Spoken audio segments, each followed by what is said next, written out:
Es que cuando le preguntan al gobierno cómo piensan hacer para bajar la inflación, toman la receta del Fondo Monetario y dicen hay que moderar la pauta salarial. Los mismos argumentos que Christine Lagarde está proponiendo, que está viniendo ahora a la Argentina para contener la pauta inflacionaria, son los que toma el gobierno, una vergüenza total. Y han cerrado paritarias vergonzosas, por ejemplo, en el principal gremio de comercio, el 15%, con una proyección inflacionaria del 20%.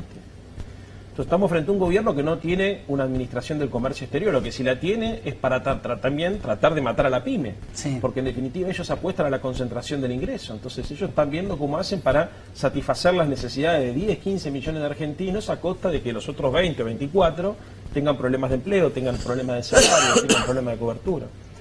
Miguel hablaba recién del déficit fiscal. Yo estoy de acuerdo que hay que controlar el déficit fiscal, pero la única política seria para controlar el déficit fiscal que hasta ahora trajo este gobierno fue el aumento de tarifas y la disminución de las jubilaciones y las asignaciones universal por hijo.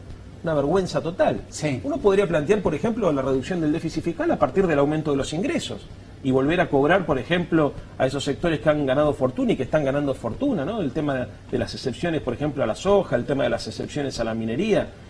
Las excepciones a la soja es un caso paradigmático. No, a ver, dos cosas. Primero, no estoy de acuerdo con que este sea un gobierno para los ricos. La verdad, no creo eso. No creo. Uno puede, de los otros partidos políticos, desde la oposición, se puede plantear una cantidad importante de diferencias. Pero me parece que es una lectura muy superficial y absolutamente desvinculada con la realidad decir que este es un gobierno para los ricos. Además, creo que es una frase hecha para tratar de impactar en la sociedad.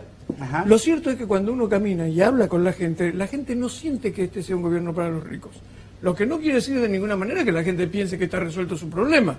A ver, la Argentina tiene un problema que es la distribución del ingreso. Efectivamente hay sectores que están por debajo y hay sectores que han ganado muchísimo. Sí. Y es ahí donde el Estado tiene un rol para intervenir, ¿no es cierto? Para apropiarse parte de ese excedente y redistribuirlo. Vos tenés mecanismos como los repro, tenés mecanismos también donde el Estado puede asistir a la pyme si hay una política industrial. Algunas. Sí, yo no digo que no. Ahora, el problema de la Argentina es que hay un indicador que se llama distribución funcional del ingreso. Y es lo que mide cómo se reparte lo que la sociedad produce entre el capital y el trabajo. Estaba en el 37,5, está en el 34, 3,5 puntos en 2 años bajó. ¿Qué significa? Que se concentra la riqueza. ¿Qué es lo que hace este Estado? Este Estado trabaja activamente para que los sectores más competitivos de la economía ganen muchísimo.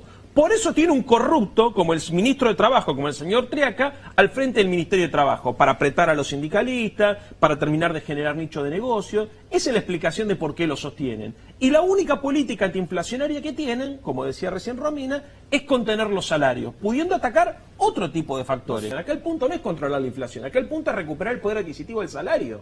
La inflación es una puja entre precios y salarios. Si mañana los precios están acá y los salarios están acá, terminaste con la inflación, pero cagaste de hambre a la gente. Bueno, entonces, esta discusión, por eso creo que este es un gobierno que lo único que hace es favorecer la concentración económica. 12 años en el gobierno y el kirchnerismo entregó la balanza comercial destruida, el déficit fiscal altísimo, un nivel inflacionario espectacular. Hablemos para mañana, hablemos pero de ¿qué te quiero decir? Tenés razón. No están más. Tenés razón, claro que no hay está un más. gobierno nuevo. Pero tenés razón. Lo que quiero decir, lo que quiero decir es que si el gobierno anterior, déjame hablar. Si el gobierno anterior hubiera sido realmente un gobierno capaz y comprometido con los intereses populares, seguramente, implementando todo esto que vos decís, hubiera logrado resolver el tema. Está claro que no fue así y es más, está claro que perdieron las elecciones por el desastre que era la economía en el país. No es cierto tampoco que nosotros podamos plantearnos simplemente una redistribución de la riqueza. Es cierto que hay que plantearse permanentemente la redistribución de la riqueza. Es cierto, pero no es cierto que con un programa de redistribución de la riqueza vamos a resolver el problema de los que menos tienen. Nosotros en los 90 hubo... Que termine Miguel, pero no, muy infantil. En los 90 hubo déjame terminar, no es infantil. Me parece mucho más infantil decir... Me parece mucho más infantil... decir, Leandro, cómo se resuelve la situación cuando vos sos parte de una fuerza política que hizo un verdadero desastre en la economía del país. Es infantil pensar que los problemas como la desocupación, la distribución del ingreso, se resuelven en economías periféricas de una vez. La sociedad argentina tiene estas tensiones hace muchos años y el Estado tiene que intervenir permanentemente, porque donde deja de intervenir la dinámica de la economía capitalista, déjame terminar, la dinámica de la economía capitalista termina generando concentración y exclusión. Lo que ha ocurrido es que el Estado se ha retirado en términos de la distribución del ingreso y ha generado concentración de la riqueza. ¿Por qué decimos esto? Porque cuando, por ejemplo, tratan el tema de la reforma tributaria, ¿qué es lo primero que hicieron? Sacaron bienes personales, generaron el blanqueo, bueno, disminuyeron retenciones, todos mecanismos, como decía recién Romina, que aumentan la rentabilidad empresaria a costa del esfuerzo de los trabajadores. Cuando avanzan sobre la reforma previsional, ¿qué tenemos? ¿Un régimen más justo? No. Le sacaron 100.000 millones de mangos a los jubilados que se lo sacan al consumo y que después termina provocando desocupación y precarización. Cuando agarran y se ponen a negociar las paritarias y hablan de una reforma laboral, ¿de qué estamos hablando? De precarización, de disminución del costo laboral, pero además no es que, a ver, más allá de que Miguel es un hombre que viene del radicalismo, un partido democrático, tiene un discurso socialdemócrata, cuando uno ve el discurso del ministro de Trabajo, del jefe de gabinete y lee las editoriales en los diarios, los tipos ponen directamente lo que piensan, hermano. Y entonces acá hay que dejarse de hinchar las pelotas. Cuando ellos escriben o le dan reportajes a La Nación y a Clarín y hagan el ejercicio de leer las editoriales los domingos, ellos te dicen concretamente, nosotros vamos a contener la inflación si contenemos la pauta salarial. Nosotros vamos a lograr disminuir el déficit fiscal si eliminamos subsidios y reducimos el 60% del gasto que es la seguridad social. El objetivo de este gobierno, la perversidad de este gobierno es terminar con el déficit, terminar con la inflación, bajando salarios y reduciendo jubilaciones. Así de fácil. Es cierto que no se ha resuelto el tema del déficit fiscal con las tarifas. También es cierto que si hubiéramos seguido con las tarifas que existían en la Argentina, el déficit fiscal sería mucho más alto del que es hoy. Nosotros necesitamos tomar plata del extranjero para poder financiar esta situación. A ver, precisamente, ¿por qué no hay un estallido social en la Argentina? ¿Saben por qué no hay un estallido social en la Argentina?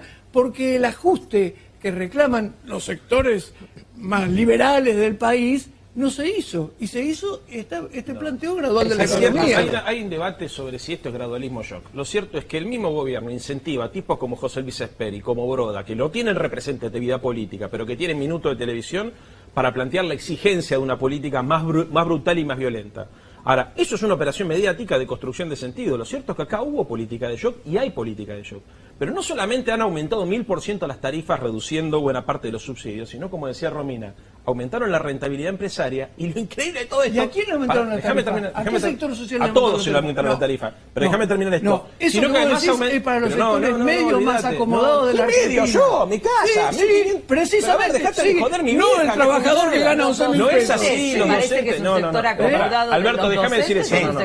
Lo más triste de toda esta historia es que el déficit fiscal en la Argentina es más grande del que tenía en el 2015, 6.1 del PBI. ¿Por qué? Porque ustedes hacen una diferenciación de cosmética, diferenciar el déficit primario del déficit financiero, que es el financiero real. Sí. Lo que pagan en interés es la deuda externa, porque ustedes están tomando deuda en dólares, han tomado 130.000 millones de dólares de deuda externa. Lo tienen que devolver en dólares que la Argentina no genera. En paralelo a esto, reducieron un importante ingreso del Estado, que eran las retenciones y bienes personales, le bajaron impuestos a los ricos, por eso sostengo que es un gobierno de ricos, porque le rebajaron.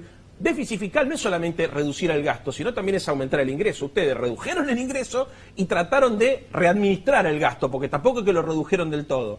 En segundo lugar, generaron el déficit de la balanza comercial más importante de la historia de la Argentina. 8.500 millones de dólares el año pasado, más de 16.000 millones proyectados para este año. No para bienes de consumo, no para bienes de consumo y para insumos de la producción, sino directamente productos de consumo masivo. ¿Qué es lo que ocurre? Cae el PBI y aumenta también la importación. Es una diferencia que yo tenía con lo que habías planteado vos, por primera vez en la historia argentina. O sea, hay más importación que aumento del producto. ¿Por qué? Porque lo que se está beneficiando es la crema de la punta de la pirámide social, que son los que tienen consumo suntuoso, que son, por ejemplo, los que viajan al extranjero generando más aumento de la balanza comercial en función de la salida de divisas, y que son en definitiva los que están aprovechando este modelo económico. Ahora, consumo masivo 1.5 cayó en febrero. La posibilidad de construir salario de calidad absolutamente deteriorada, porque como no hay consumo, los sindicatos no tienen condiciones de negociación salarial. El déficit fiscal más importante de lo creado en el 2015. La inflación está igual que la que tenían en el 2015, con la diferencia que se fumaron casi 12 puntos del poder adquisitivo en el 2016 por la diferencia del 45% que hubo de inflación en el año 2016, que no recuperaron los salarios. Cada uno de los indicadores, la distribución del ingreso, la distribución de la riqueza, el trabajo, la desocupación, la flexibilización laboral, cada uno de los indicadores se empeoró en estos últimos 2 años. A ver, Marcelo.